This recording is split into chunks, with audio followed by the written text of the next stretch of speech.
Assalamualaikum warahmatullahi wabarakatuh. Kami dari kelompok 4 Hukum Perlindungan Konsumen akan menjelaskan tentang penyelesaian sengketa konsumen di pengadilan atau litigasi, yang mana anggota kelompok 4 ini terdiri dari 4 orang. Yang pertama ada Sylvia Maksum dengan BP 1115, Vanessa Khairani Alpiano dengan BP 1128, ada Nadira Fadila Syani dengan BP 1132, dan saya sendiri Salmi Fitri dengan BP 1135. Baik, langsung saja memasuki pembahasan yang pertama. Yang pertama itu ada tinjauan umum penyelesaian sengketa melalui jalur litigasi ini. Sebelum memasuki dalam hal ini, Suyut Margono berpendapat bahwa litigasi itu adalah gugatan atas suatu konflik yang dituliskan untuk menggantikan konflik sesungguhnya, yang mana para pihak memberikan kepada seorang pengambilan keputusan dua pilihan yang bertentangan. Litigasi ini sangat formal, jadi terkait pada hukum acara. Para pihak berhadapan untuk saling berargumentasi, mengajukan alat bukti, dan pihak ketiga atau hakim tidak ditentukan oleh para pihak, dan keahliannya bersifat umum. Prosesnya juga bersifat terbuka atau transparan, serta hasil akhirnya itu berupa putusan yang didukung pandangan atau pertimbangan hakim. Nah, litigasi itu merupakan suatu istilah dalam hukum mengenai penyelesaian suatu sengketa yang dihadapi melalui jalur pengadilan, yang mana proses ini melibatkan pembebaran informasi dan bukti yang terkait atas sengketa yang dipersidangkan.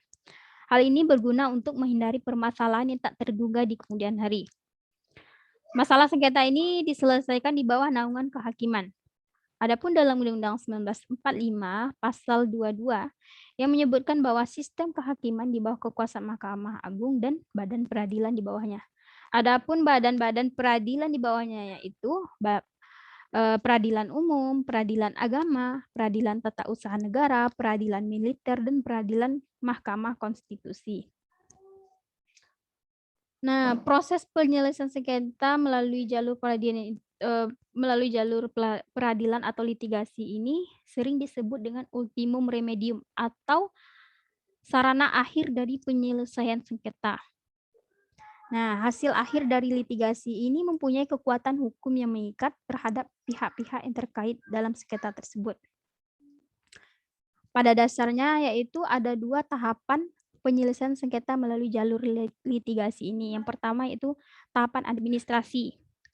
Pada tahapan ini, seorang mendaftarkan berkas sengketa ke pengadilan negeri dan membayar uang muka. Setelah itu, pihak pengadilan juga akan mendaftarkan berkas sengketa dan majelis yang akan mengadili sengketa tersebut. Nah, jika tanggal sudah ditentukan, maka pihak panitera akan melayangkan surat panggilan terhadap pihak yang berkepentingan.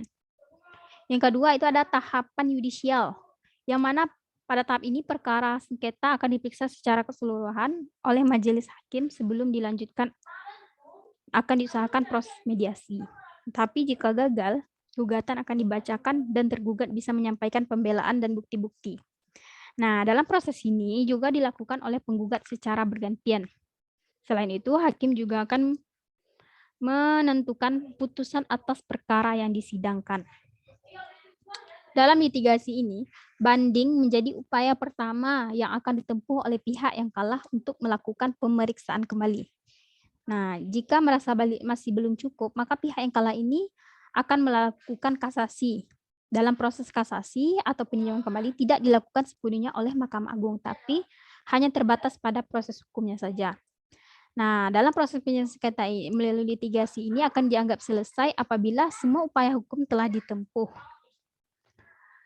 Nah, ternyata dalam penyelesaian sengketa di jalur litigasi ini mempunyai kelebihan dan kekurangan.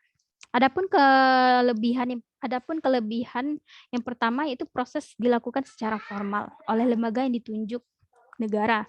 Yang kedua, keputusan dibuat oleh hakim yang mana tidak ada keterlibatan dari kedua belah pihak.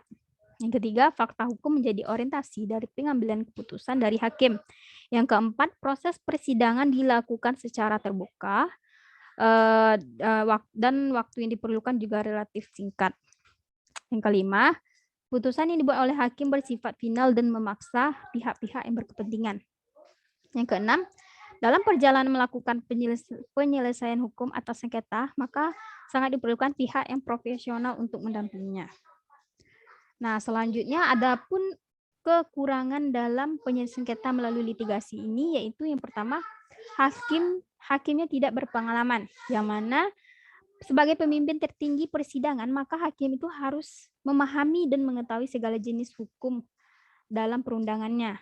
Oleh karena itu, kedua belah pihak tidak diperbolehkan memiliki pemimpin persidangan. Maka hakim terpilih harus bersifat netral dan adil. Yang kedua, kepastian hukumnya itu tidak stabil.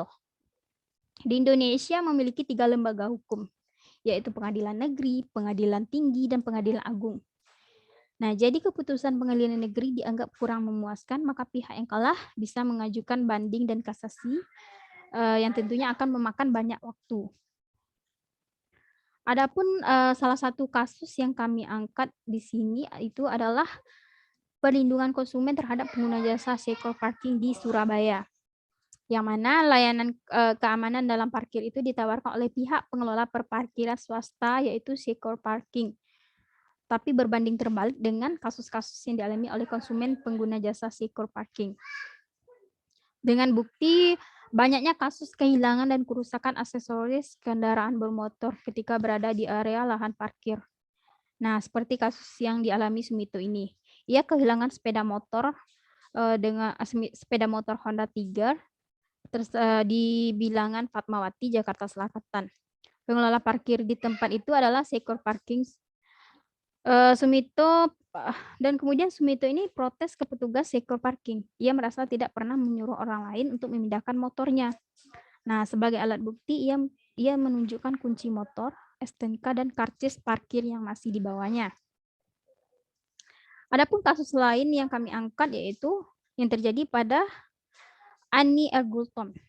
Kejadian ini bermula saat mobil Ani dipakai anaknya bernama Hontas Tambunan untuk berbelanja ke pusat perbelanjaan di Jakarta Plaza Cempaka Mas bersama temannya bernama Beatrix Deliana Siahan.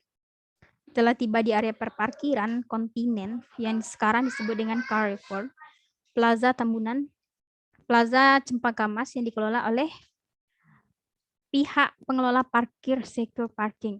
Hontas ini menerima karcis tanda masuk dari penjaga pintu masuk. Kemudian ia memarkirkan mobilnya tersebut ke basement 2 dekat pintu. Nah, selanjutnya Hontas dan Beatrix ini masuk ke pusat perbelanjaan dengan karcis mobil, STNK, dan kunci mobil masih dalam kekuasaannya.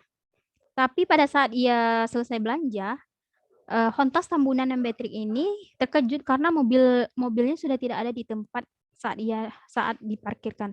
Kemudian ia menanyakan kepada petugas parkir sambil memperlihatkan karcisnya yang diterima saat masuk. Ternyata setelah diteliti, mobil tersebut hilang.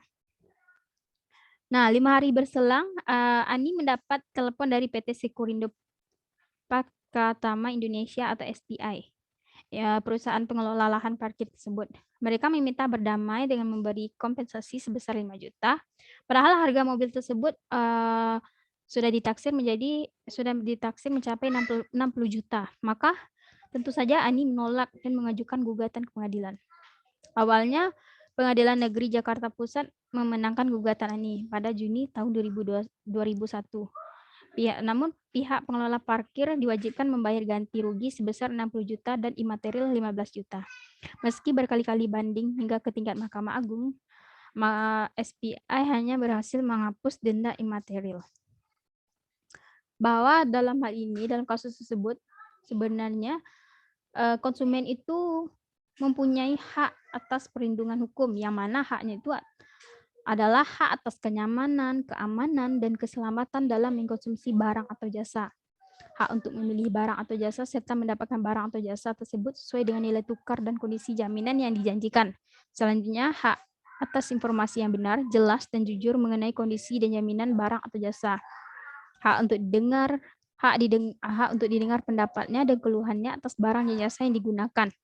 Dan hak untuk mendapatkan advokasi, perlindungan, dan upaya penyelesaian sengketa perlindungan konsumen secara patut.